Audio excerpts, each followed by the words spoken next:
Tanvir, appeal শুনানির আজকের যে কার্যক্রম সেটি নিয়ে জানাবেন বিস্তারিত। ছোঁয়া, আজকের কার্যক্রম আসলে বিগত দিনের মতোই।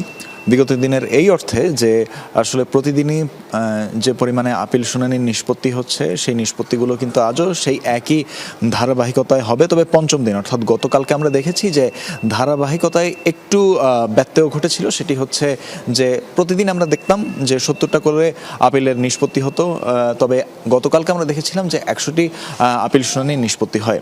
আজকে সব মিলিয়ে আমরা দেখতে পারবো যে ঠিক কতগুলো আপিল নিষ্পত্তি হয়। তার জন্য আমাদেরকে আসলে পুরোটা দিন থাকার পর সেক্ষেত্রে পরবর্তীতে নির্বাচন কমিশন থেকে তারা যে আনুষ্ঠানিক সংখ্যা বা চূড়ান্ত হিসাবটি দেবে সেটার উপরই আসলে বোঝা যাবে যে আজকে ঠিক কতগুলো নিষ্পত্তি হলো।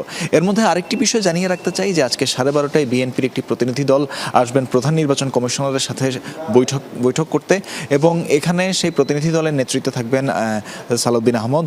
এবং এখানে আরেকটি বিষয় উল্লেখ করতে চাই, সেটি হচ্ছে গত পরশু আমরা দেখেছি যে বিএনপির আরেকটি প্রতিনিধি দল কিন্তু এসেছিল বিকেলবেলা প্রধান নির্বাচন কমিশনারের সাথে দেখা করতে, এবং সেখানে সেই প্রতিনিধি দলের কিন্তু নেতৃত্ব দিয়েছিলেন নজরুল ইসলাম খান।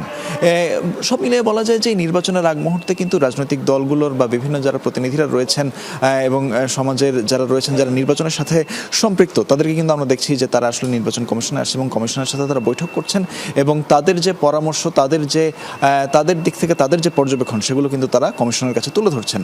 এছাড়া আরেকটি বিষয় উল্লেখ করতে চাই যে গতকালকে আমরা দেখেছি যে সর্বমোট 73টি আপিল নিষ্পত্তি শুনানিতে সেই শুনানিগুলোতে আমরা দেখেছিলাম যে ফলাফল মঞ্জুর করা হয়েছে, অর্থাৎ আপিলগুলো মঞ্জুর করা হয়েছে। এছাড়া বাদবাকিগুলোর মধ্যে আমরা দেখেছি যে নামঞ্জুর ছিল কিছু এবং অপেক্ষমান ছিল কিছু। প্রতিদিনই আসলে কিছু না কিছু পেন্ডিং বা অপেক্ষমান আপিল থাকছে, যেগুলো হচ্ছে পরবর্তীতে নিষ্পত্তি করা হচ্ছে, সেটি হয়তো পরের দিন গিয়ে নিষ্পত্তি করা হচ্ছে এ ধরনের। এবং আমরা যেটি জেনেছি যে কমিশন থেকে শুধু একটি দিনই বরাদ্দ করে রাখা হয়েছে এ ধরনের পেন্ডিং আপিলগুলোকে নিষ্পত্তি করার জন্য। ছোঁয়া, একদম সারাদিন ব্যাপী সেই খবর জানবো তানভীর আপনার মাধ্যমে, ধন্যবাদ।